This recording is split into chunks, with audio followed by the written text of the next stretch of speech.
곁에 있는 사람을 조심하십시오. 심지어 가족이라 불리는 이들조차 당신을 함정에 빠뜨릴 수 있습니다. 사람의 얼굴엔 마음이 없습니다. 다정한 말, 웃는 눈빛, 챙기는 손길. 그 모든 것 뒤에 탐욕이 숨어 있을 줄 누가 알았을까요? 이 이야기는 평생을 딸 하나만 바라보며 살아온 제 이야기입니다. 자식에게 모든 것을 바친 제가 가족에게 어떤 배신을 당했는지 지금부터 조용히 그러나 깊이 들려드리겠습니다. 저는 올해 66, 긴 세월에 구비구비를 살아낸 여성입니다. 27살에 남편과 함께 시장에서 작은 반찬 가게를 열었고 29살에 딸 수진을 품에 안았습니다. 하지만 아이가 5살 되던 해 남편은 지병으로 세상을 떠나고 말았습니다. 여보, 미안해. 당신 혼자 두고 가서. 그 말을 남기고 떠난 남편의 목소리를 저는 지금도 잊지 못합니다. 그 후로 제 인생은 엄마라는 한 단어에만 묶였습니다. 제 자신을 돌볼 겨를도 없이 딸을 먹이고 입히고 학교에 보내기 위해 매일 새벽 반찬을 만들어 가게를 열고 손목이 저려도 저는 단 하루도 일을 쉰 적이 없었습니다. 엄마, 내가 나중에 엄마 큰 집 사줄게. 엄마 나 의사 돼서 엄마 뒷바라지 할게. 딸의 말 한마디가 제 삶을 지탱했습니다. 아침이면 김밥 싸서 도시락을 싸주고 밤이면 딸과 같이 누워 머리를 쓰다듬어주며 저는 혼자여도 외롭지 않았습니다. 친구들이 여행 가자, 맛집 가자 해도 저는 늘 말했습니다. 나는 그런 데 갈 시간 없어. 우리 수진이 등록금 모아야지. 그렇게 딸은 대학에 들어갔고 졸업 후엔 무역회사에 취직도 했습니다. 정장 입고 출근하는 딸의 뒷모습을 볼 때면 저는 가슴이 꽉 차올랐습니다. 여보, 당신 보고 있지? 우리 수진이 이렇게 잘 컸어요. 그녀는 남편의 영정 앞에서 매년 그런 말을 속삭였습니다. 딸은 어릴 때부터 참 속 깊은 아이였습니다. 아버지가 일찍 세상을 떠나고 난 뒤 유일하게 서로를 의지하며 살아온 존재였죠. 겨울 새벽 제가 가게에 일찍 나가느라 허둥거릴 때면 작은 손으로 제 도시락을 싸주던 아이. 명절이면 우리 엄마는 내가 모실 거야 하며 말없이 살림을 거들던 딸. 그런 딸을 보며 내가 이 아이 하나는 제대로 키웠구나 하는 보람으로 살았습니다. 그 아이가 대학을 졸업하고 직장에 들어갔을 때도 첫 월급으로 제게 내복을 사다 주며 울먹이던 모습을 저는 아직도 생생하게 기억합니다. 그만큼 우리는 서로에게 전부였고 이 세상에 둘만 있는 것처럼 살아왔습니다. 그러던 딸이 어느 날 남자친구가 생겼다며 조심스레 이야기했습니다. 사내 연애인데 자신보다 3살 많고 성실한 사람이라 했습니다. 저는 솔직히 조금은 걱정이 됐습니다. 딸이 아빠 없이 자란 탓에 남자 보는 눈이 부족하지 않을까. 혼자 감정에 휩쓸려 섣불리 결혼하려는 건 아닐까 싶어서요. 그러나 막상 그 청년을 만났을 때 제 걱정은 조금 누그러졌습니다. 그는 무척이나 예의 바르고 좋은 인상을 풍겼습니다. 말솜씨도 좋고 무엇보다 저를 대하는 태도가 남달랐죠. 장모님, 따님이 제겐 가장 소중한 사람입니다. 꼭 행복하게 해줄게요. 그렇게 말하던 그의 눈빛에 저는 처음엔 진심이 담겨 있다고 믿었습니다.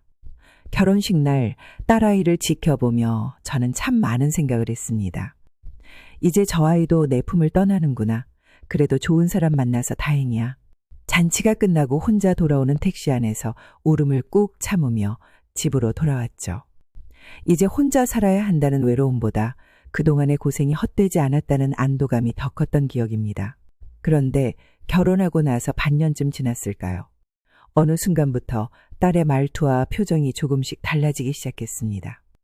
예전에는 퇴근 후 꼭 전화를 했던 아이가 슬금슬금 연락을 줄이더니 만날 때도 얼굴에 어두운 기운이 감돌았습니다.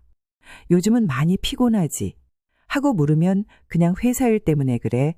엄마 걱정 말고 몸 챙겨라며 얼버무리기 일쑤였죠. 어느 날은 반찬을 싸서 딸네 집에 들렀습니다. 평소라면 반가워하며 문을 열었을 딸이 무표정한 얼굴로 맞이했고 사위는 주방에서 전화를 끊는 듯하며 슬쩍 저를 피해 자리를 떴습니다. 마치 제가 갑자기 나타난 게 불편하다는 듯한 공기가 감돌았죠. 하지만 그보다 더 이상한 것은 사위가 유독 돈과 재산에 예민하다는 것이었습니다.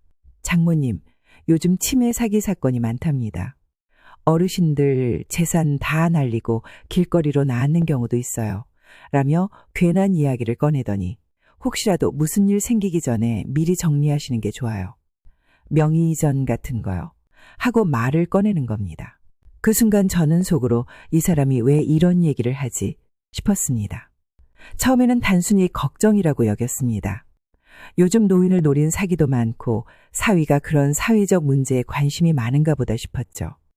그런데 문제는 그 이야기가 점점 더 구체화되기 시작했다는 겁니다. 장모님, 요즘은 부모님 재산 미리 증여 안 해놓으면 나중에 상속세며 법정 분쟁이며 골치 아파요. 자식한테 미리 정리해 주는 게 효도받는 길이에요. 혹시 어머님 치매라도 오면 나중엔 국가가 다 가져가요. 실제로 그런 사례 많습니다. 이런 말이 반복될수록 저는 점점 불편해졌습니다. 그 무렵부터 딸도 묘하게 태도가 변해갔죠. 예전엔 엄마, 내 집은 엄마 집이야 라며 꼭 안아주던 딸이 엄마도 이제 나이 드셨으니 미리미리 정리하셔야지. 나중에 정신없을 때 부랴부랴 하면 힘들잖아 라고 말하더군요. 물론 그 말이 틀린 건 아니었습니다. 미리 정리하고 준비해야 한다는 건 맞는 말이죠. 하지만 그 말이 왜 이제 와서 갑자기 나오느냐는 게 문제였습니다. 그것도 사위가 반복해서 말을 꺼내고 딸이 그 흐름에 맞춰 따라오듯 같은 이야기를 하는 상황. 제 안에서는 알 수 없는 불길함이 점점 커져갔습니다. 결정적인 건 어느 늦은 밤 우연히 듣게 된 그들의 대화였습니다. 화장실에 일어나 문을 열려다 문틈 너머로 들려오는 두 사람의 음성을 들었습니다. 엄마 집 빨리 내 앞으로 돌려야 해. 시간 끌면 위험해. 사위의 목소리였습니다. 근데 엄마 아직 멀쩡해. 너무 성급한 거 아니야? 딸이 망설이는 듯 대답했습니다. 그러자 사위가 단호하게 말했습니다. 내가 설득할게. 이달 안에 정리해야 돼. 그 말을 듣는 순간 제 무릎에 힘이 풀렸습니다. 방문 앞에서 조용히 주저앉아 입술을 깨물었습니다. 그토록 믿었던 딸이 내 새끼가 내 재산을 두고 계산하고 있다는 사실이 너무도 충격적이었습니다. 사위 혼자가 아니었습니다. 딸 역시 그 일에 동조하고 있었던 겁니다. 그날 밤 이후 저는 단 한숨도 잠들지 못했습니다. 베갯잎은 금세 젖었고 이불은 식은땀으로 축축했습니다. 무엇보다 무너진 것은 마음이었습니다. 믿고 살아온 단 하나의 존재, 내 딸이 다른 누구도 아닌 사위와 함께 내가 평생 피땀 흘려 모은 재산을 두고 거래하듯 이야기를 나누었다는 사실. 그것은 단순한 실망도 오해도 아니었습니다. 명백한 배신이었습니다. 도대체 어디서부터 잘못된 걸까? 저는 새벽 내내 지난 날을 되짚었습니다. 딸이 태어난 날 아빠의 부재를 메우기 위해 기어코 웃으며 인형극을 해주던 나. 고등학교 때 새벽까지 도시락 싸고 교복 다려주며 뒷바라지하던 밤들. 그 수많은 날들 속에서 저는 부모로서 할 수 있는 모든 것을 다했다고 믿었습니다. 그런데 왜? 어떻게 내 딸이?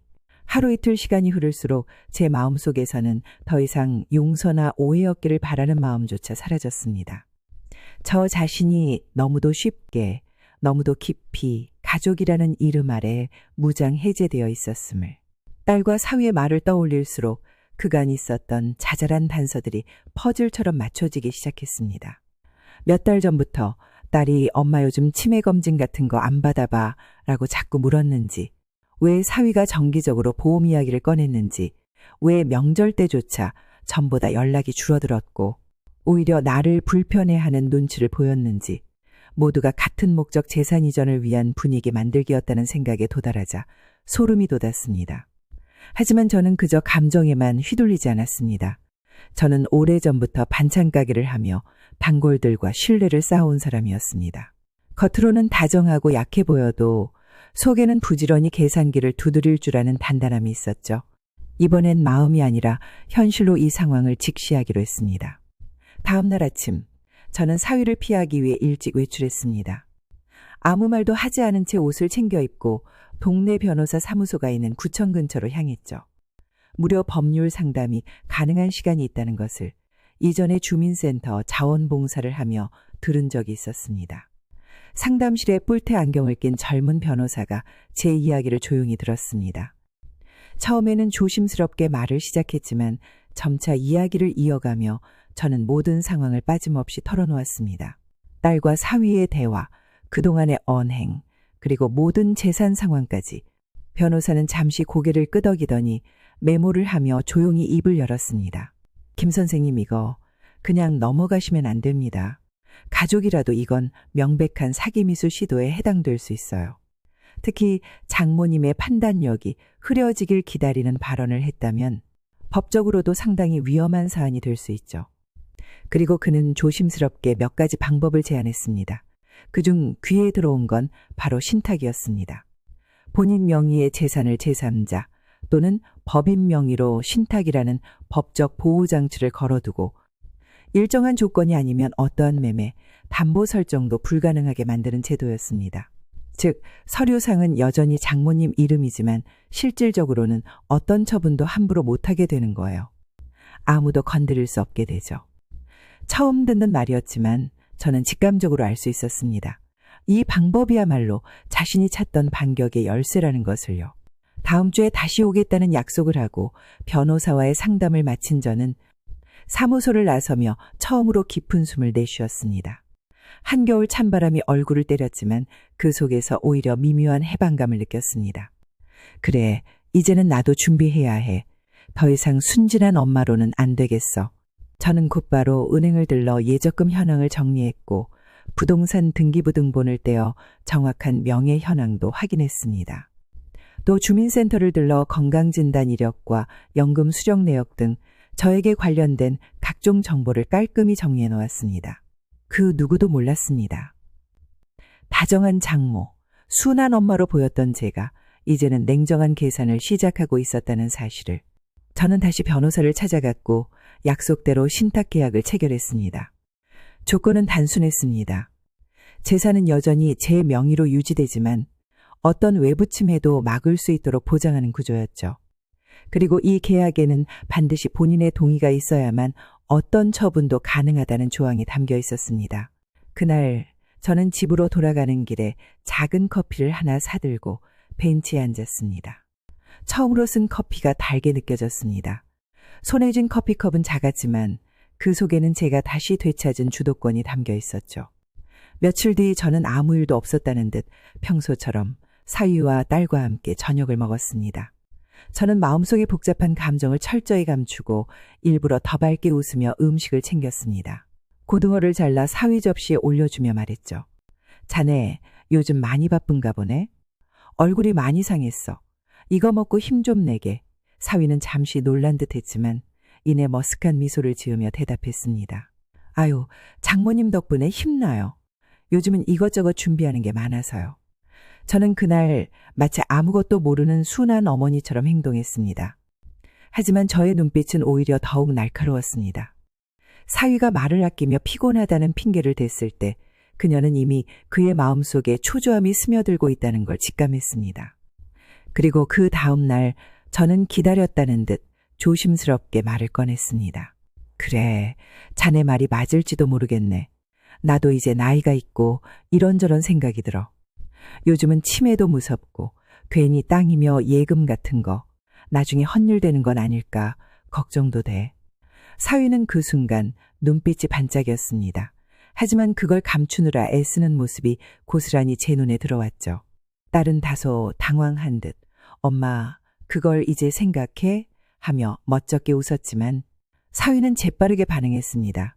장모님 정말 현명한 선택이세요. 사실 그게 저도 걱정이었거든요. 혹시라도 갑자기 무슨 일이 생기면 저희가 아무것도 못하게 될 수도 있으니까요. 그건 장모님도 저희도 손해잖아요. 그는 준비해둔 듯 바로 파일 하나를 꺼냈습니다. 안에는 위임장, 명의이전, 신청서 등 공증에 필요한 각종 서류가 정리되어 있었습니다. 얼마나 오랫동안 계획했는지가 서류 정리만으로도 고스란히 느껴질 정도였죠. 저는 그런 사위를 보며 담담하게 말했습니다. 그래, 그럼 이참에 다 정리하자꾸나. 너희도 걱정 덜게. 다만 이런 일은 법적으로도 제대로 해두는 게 좋겠다. 내 친구 남편이 변호사인데 그쪽에 맡겨서 절차 제대로 밟아보자꾸나. 사위의 표정이 순간 일그러졌지만 이내 억지로 미소를 되찾으며 대답했습니다. 네, 그럼요. 당연히 그렇게 해야죠. 저는 그날 이후로도 의심하지 않는 척 마치 모든 것을 맡길 준비가 되어 있다는 듯 행동했습니다. 일부러 딸에게 전화를 걸어 은행 직원이 자꾸 어렵게 설명하니 그냥 네가 좀 알아서 정리해주면 좋겠다라고 말하기도 했고, 사위에게 지금 집 담보로 대출받으면 몇 %나 나오냐는 엉뚱한 질문도 해보며 그들의 반응을 살폈습니다. 그러던 어느 날 사위는 기다렸다는 듯 말했습니다. 장모님, 사실 저희가 지금 투자하려는 사업이 하나 있어요. 거기 초기 자금만 있으면 안정적으로 수익이 나오는 구조인데 마침 장모님 집을 담보로 소액만 대출받으면 해결될 것 같아서요. 물론 나중에 이익 나면 전부 장모님 명의로 넣어드릴게요. 그 말은 사위가 드디어 제가 던진 미끼를 물었다는 신호였습니다. 저는 태어난 얼굴로 물었습니다. 그럼 내 명의로 된 집을 담보로 잡아도 되려면 뭐가 필요한가? 그냥 은행 가면 되는 건가? 사위는 기다렸다는 듯 바로 말했습니다. 아니요, 간단해요, 장모님. 인감증명서랑 등기부등본, 신분증만 있으면 돼요. 제가 다 준비할게요. 대출은 제가 알아서 할 테니까 장모님은 그냥 서명만 해주시면 돼요. 하지만 사위는 알지 못했습니다. 그 집은 이미 제가 신탁 계약을 통해 법적으로 강력한 보호장치를 설정해둔 상태였고 제3자의 어떤 대출 시도도 불가능하게 막아둔 것이었습니다. 심지어 저는 은행 담당자에게 미리 알려두어 혹시나 사위나 딸이 대리인 명목으로 서류를 들고 오더라도 반드시 본인 직접 확인 없이는 어떠한 절차도 진행하지 말라는 공문까지 넣어둔 상태였습니다. 며칠 후 사위는 드디어 작전 실행에 들어갔습니다. 사위는 제가 서명한 서류를 들고 은행에 방문했지만 상담 창구에서 예상치 못한 말을 듣게 됩니다. 이 부동산은 현재 신탁 상태로 등록되어 있어 담보로 이용하실 수 없습니다. 해당 신탁 계약상 어떠한 금융거래도 불가합니다. 사위는 그 자리에서 얼굴이 새파랗게 질렸고 결국 담당자와 실랑이까지 벌였습니다.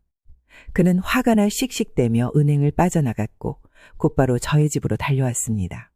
문을 열자마자 거칠게 외쳤습니다. 이게 무슨 짓이에요, 장모님? 집에 무슨 신탁을 걸어놨어요? 우리한테 사기치셨어요? 딸 역시 당황한 얼굴로 말했다. 엄마, 왜 우리한테 이런 걸 숨겼어? 우린 다 엄마가 걱정돼서. 그 순간 저는 조용히 의자에 앉아 두 사람을 번갈아 바라봤습니다. 그리고 단호하게 말했습니다. 그래, 너희가 내 걱정을 한 게 아니었더라는 걸 난 일찌감치 알아봤다.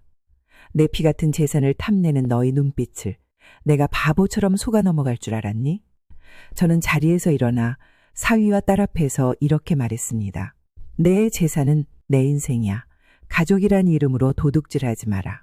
이걸 마지막으로 너희에게 줄 마음도 믿을 이유도 없어졌어. 사위는 입을 다물지 못했고 딸은 울먹이며 뒤돌아섰습니다. 그날 이후 저는 다시 혼자가 되었지만 이전보다 훨씬 단단하고 냉정한 사람이 되었습니다. 그리고 깨달았습니다. 사랑은 조건 없이 주는 것이지만 지켜야 할 선이 있다는 것을. 그 선을 넘은 사람은 가족이 아니라 배신자라는 것을. 그날 이후 저의 집은 이전과는 완전히 다른 침묵 속에 잠겼습니다. 전화벨이 울리지 않았고 카톡 알림도 멈췄습니다. 저를 애정어린 눈빛으로 부르던 장모님이란 말도 어색한 미소로 다가오던 딸의 얼굴도 모두 사라졌습니다. 마치 누군가가 저의 삶에서 일부러 사람들의 온기를 도려낸 듯 집안은 조용하고 차가웠습니다. 처음엔 외로웠습니다. 밤이 깊어질수록 생각은 많아졌고 이불 속에 누워도 마음이 서늘했습니다. 내가 너무 심했던 걸까? 딸까지 내쳤어야 했나 하는 생각도 들었죠. 그러나 하루하루 지나면서 저는 다시 단단해졌습니다. 결국 이 모든 상황을 만든 건 내가 아닌 그들이라는 사실을 떠올릴 수 있었기 때문입니다. 반면 사위는 더 이상 숨을 곳이 없었습니다.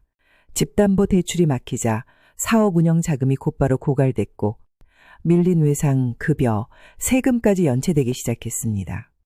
처음에는 일시적인 자금 문제라며 직원들과 거래처를 설득했지만 시간이 지날수록 신뢰는 바닥났습니다. 결국 세무서는 사업장에 압류를 걸었고 거래처도 계약을 끊어버렸죠. 은행에서는 연체이자가 계속 붙었고 본인 명의의 신용카드마저 정지되었습니다. 그토록 계획적으로 움직였던 그는 이제 스스로 발등에 불이 떨어진 채 사방이 막힌 함정에 빠져 있었습니다. 사위는 마지막 희망처럼 딸에게 읍소했습니다. 우리 부모님 집이라도 담보로 써보자. 잠깐만 시간을 벌면 다시 회복할 수 있어. 이번만 넘어가면 돼. 하지만 딸은 더 이상 그의 말을 믿지 않았습니다. 이미 그녀는 제가 보여준 녹음 파일과 법률 상담 내용, 그리고 사위가 그녀 몰래 감춰둔 문서들을 통해 남편의 진짜 의도를 확인한 상태였기 때문입니다. 처음엔 믿고 싶지 않았습니다. 남편이 엄마의 집을 노렸다는 사실을 인정하는 것은 자신이 그동안 속아왔다는 걸 받아들이는 일이었기 때문이죠. 하지만 엄마의 단호한 눈빛과 자신이 모르는 사이에 남편이 주고받은 메시지, 녹취록, 그리고 숨겨진 부채 내역까지 하나씩 확인하면서 딸도 점점 껍질을 벗었습니다. 당신, 나도 속였어? 무슨 소리야? 난 우리들을 위해서 그런 거였잖아. 엄마의 전 재산을 탐한 게 우리를 위한 일이었어? 딸은 그제야 깨달았습니다. 그동안 자신이 바라본 남편의 모습은 사랑하는 남편이 아니라 그저 계산적이고 자기중심적인 인간의 가면이었단 걸. 그녀는 더 이상 이 결혼을 유지할 이유도 믿을 감정도 남아있지 않았습니다. 결국 딸은 이혼을 결심했습니다. 처음에는 갈등도 있었습니다. 아직 젊은 나이에 이혼녀라는 사회적 시선이 부담스러웠고, 무엇보다 엄마와 남편 사이에서 오랜 시간 방황해왔던 자신의 감정이 복잡하게 얽혀 있었기 때문이죠. 하지만 시간이 지나며 그 감정은 서서히 분노로 변해갔습니다. 사위가 자신을 속이고 자신의 엄마를 철저히 이용하려 했다는 사실을 되새기면 되새길수록 딸은 남편이 아닌 엄마의 손을 잡기로 결심했습니다. 이혼을 마치고 친정으로 돌아온 딸은 제게 이렇게 말했습니다. 엄마, 미안해.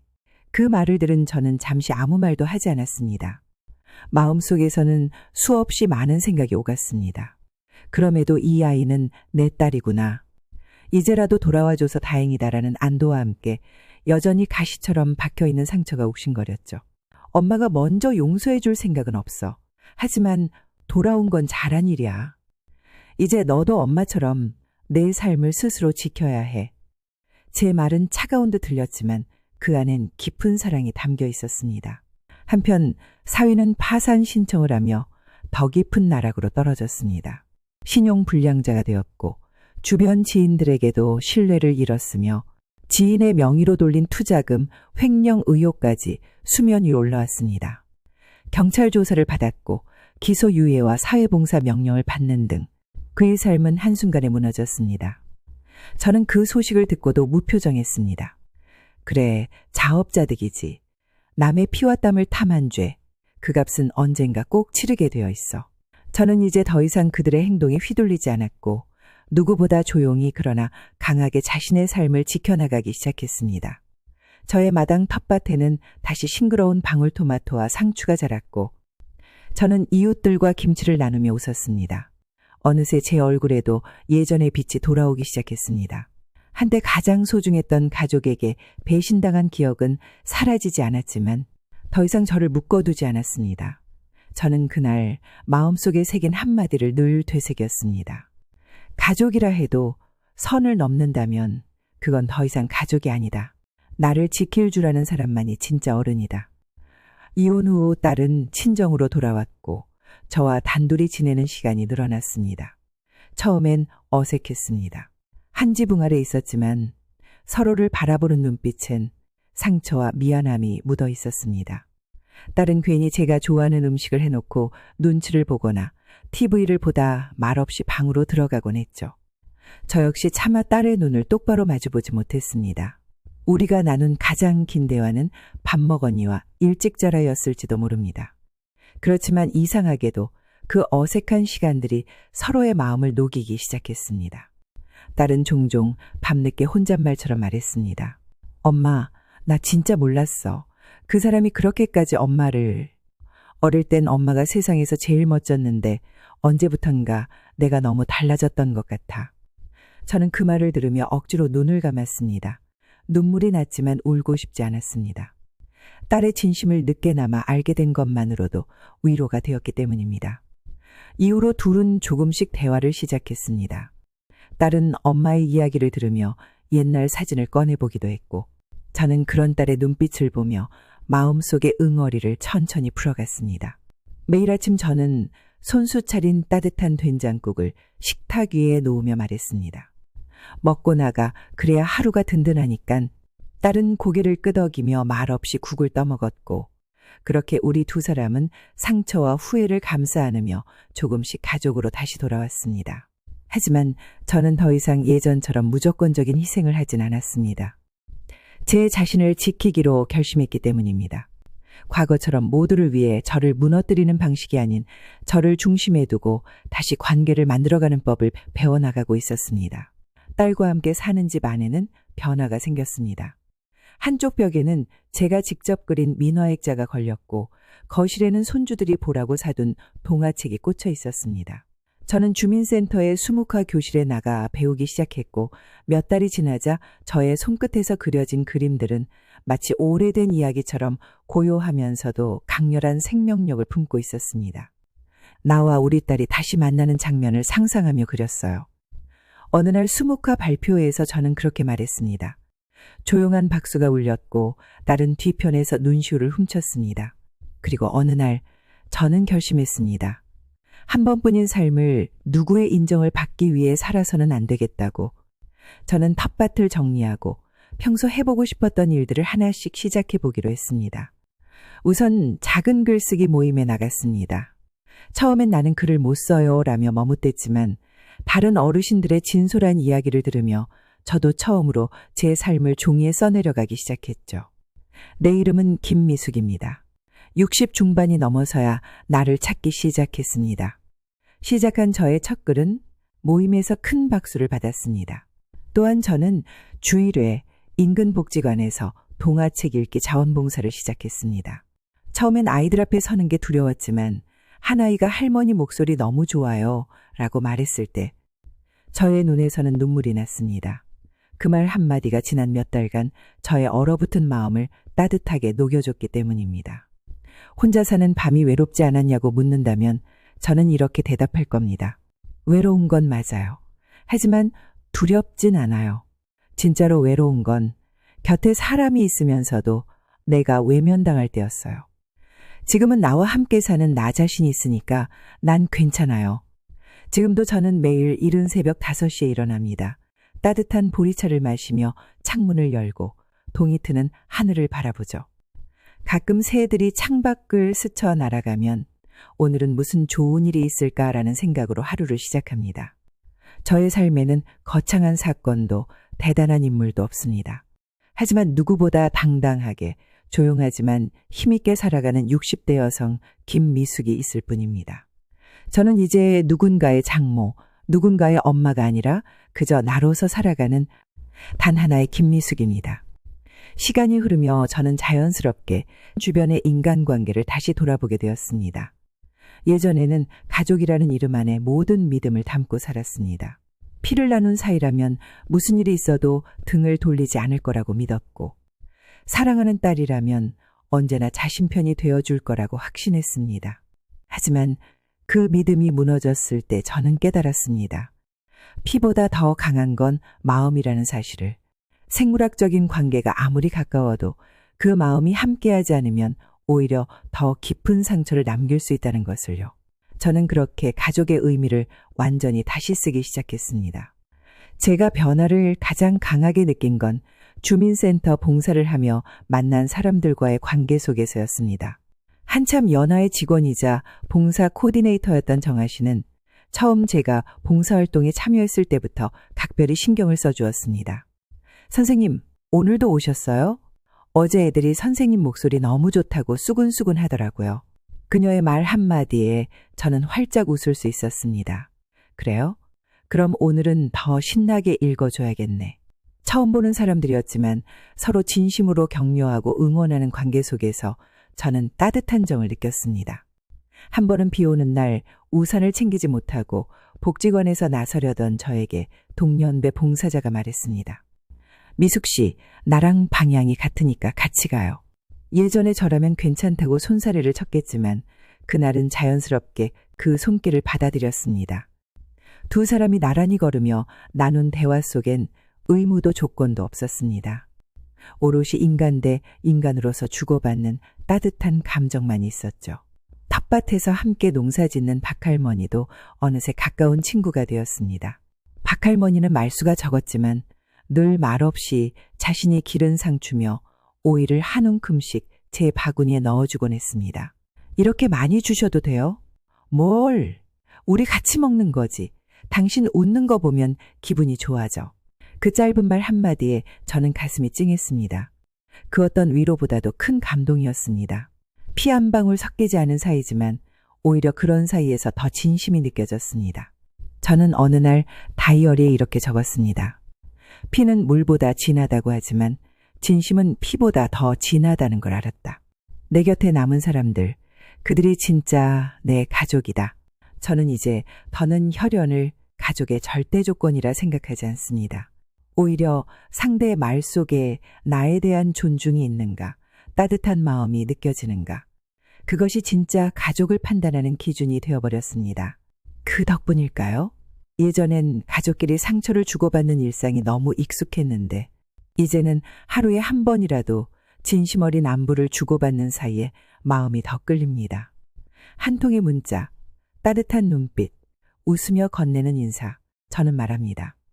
서로의 삶을 응원해주는 사람이 바로 가족이에요. 그게 친딸이든 동네 할머니든 주민센터 직원이든 상관없어요. 날 위해 웃어주고 내가 아플 때 걱정해주는 사람, 그게 진짜 가족 아닐까요? 저는 제 주변 사람들을 다시 바라보게 되었습니다. 그동안 너무 당연히 곁에 있어서 혹은 피를 나눈 관계가 아니다라는 이유만으로 더 이상 소중히 대하지 않았던 이들이 새삼 고맙게 느껴졌습니다. 반면 가까울수록 상처를 더 깊이 내는 사람들은 이제 일정한 거리에서 바라보게 되었습니다. 저는 이제 인간관계를 이렇게 정의합니다. 사람은 가까울수록 더 조심해야 돼요. 왜냐하면 가까운 사람일수록 내 안을 들여다볼 수 있으니까. 그건 곧 날 무너뜨릴 수 있는 무기가 되기도 하거든요. 그래서 전 이제 곁에 있는 사람을 정말 신중하게 고릅니다. 저는 서서히 그러나 확실하게 자신의 세계를 재건하고 있었습니다. 따뜻한 관계를 하나둘 모아 그 위에 자신의 하루를 다시 세우는 중이었죠. 그리고 그런 과정을 거치며 깨달은 또 하나의 진실. 나는 혼자가 아니었구나. 저는 늘 곁에 있던 사람들, 자신의 진심을 기다려준 사람들, 말없이 함께 걸어준 사람들 덕분에 다시 일어설 수 있었고 그들을 통해 다시 살아갈 힘을 얻었습니다.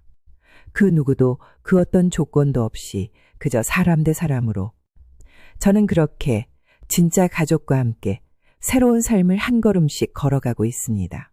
이제 저는 말합니다. 행복은 거창한 게 아니에요.